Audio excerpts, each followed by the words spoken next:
Hi guys, or welcome back to the channel. So, you get the call. You get the call from both ADs on the same day, offering you your Ed White and your Daytona. You've waited years for your Ed White, you've waited years for your Daytona.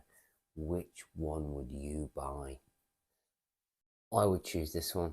I would. I would choose it every time. You're going to say, no, he's going to choose this one. He's just lying. It's the truth. I would choose the Ed White every time because the Ed White is steeped in history. You're going to say, well, so is the Daytona. I fully understand that. But in my opinion, the Ed White is a better watch. This is not a technical video. I'm not doing technical videos. Wristwatch roll check. I'm wearing an Omega. I'm wearing an Omega Seamaster. I'm wearing my Bond. I'm wearing it on an Art of NATO strap. Surprise, surprise. I will be doing an Art of NATO strap review in an upcoming video, and I will be doing my first free giveaway. But this free giveaway has a twist to it. So my next video is quite an important one for me, and I just want to pay back the subscribers that have supported the channel. And the best way to do it is to give you free stuff.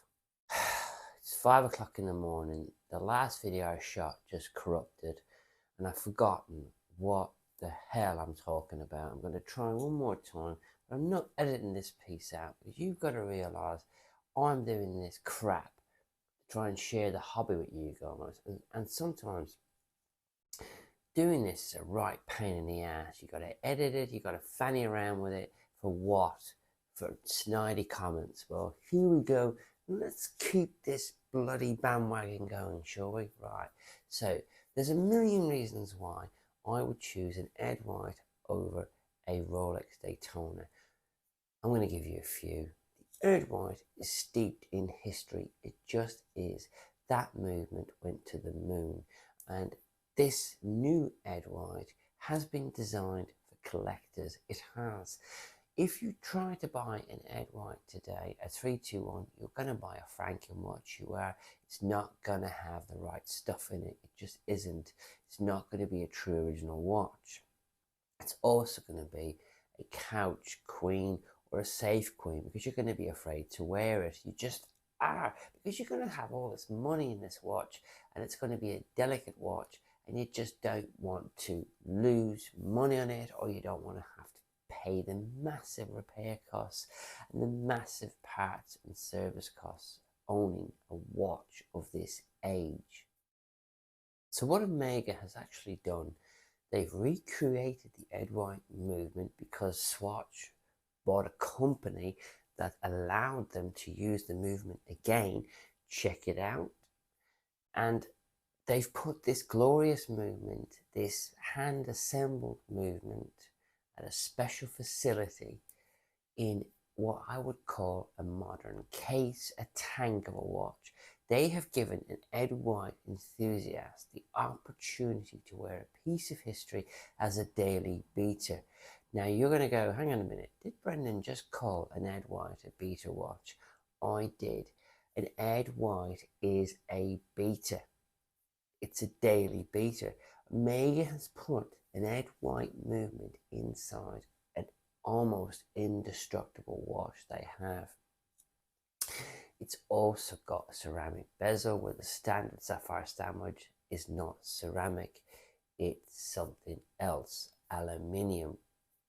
Okay, less scratch resistant.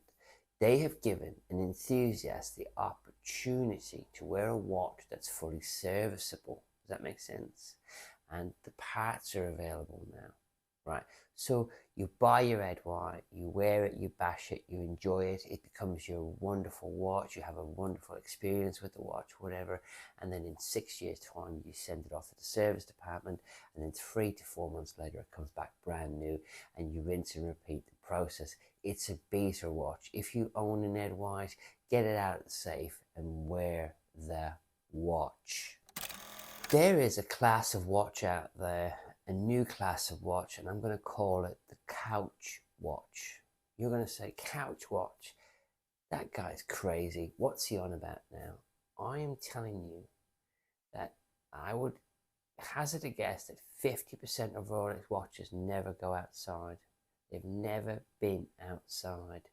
They are like a prisoner that has been in solitary confinement for 10 years and suddenly they're let outside. Well, these watches are just prisoners to their owners. They're couch slaves. They've spent their whole lives on what's called a watch winder or on a wrist in the evening. What their owner typically does is the owner comes home from work, has a shower, puts on his luxury watch, watches TV all night, and then just before bedtime puts the watch back on the watch winder and rinse and repeat, rinse and repeat. This watch never leaves the house. There's loads of people that do it, and I do have some couch watches, by the way. I'm guilty of it. I have a very good friend and he's got multiple couch watches. He does. I also have another friend, a very good friend. I'm going to name this friend. This friend is called, no, I'm not going to name him.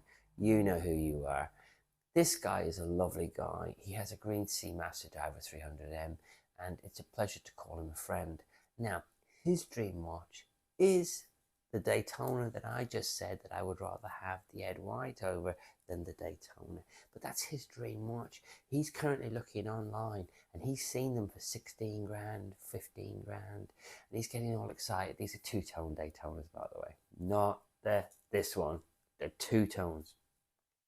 But I keep telling him, even if you did buy the watch, you can't wear it. You can't wear that watch outside. You may not be able to insure it. If you get mugged, you won't be able to replace it. You'll take the hit. You'll end up wearing this watch on your couch. And that's what I'm trying to tell you. There's a whole class of people out there that are wearing their watches in the evening in front of the TV. That's it.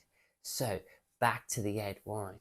You can wear your Ed White everywhere and you're never going to get mugged. I have never heard a story of anybody being mugged for a Speedy. I just haven't. If you've been mugged for your Speedy, then please come on here and share your experience with me. I'd like to thank you for watching. I'd like to thank you for listening. And I'd like to remind you that in an upcoming video, I will be giving away free stuff.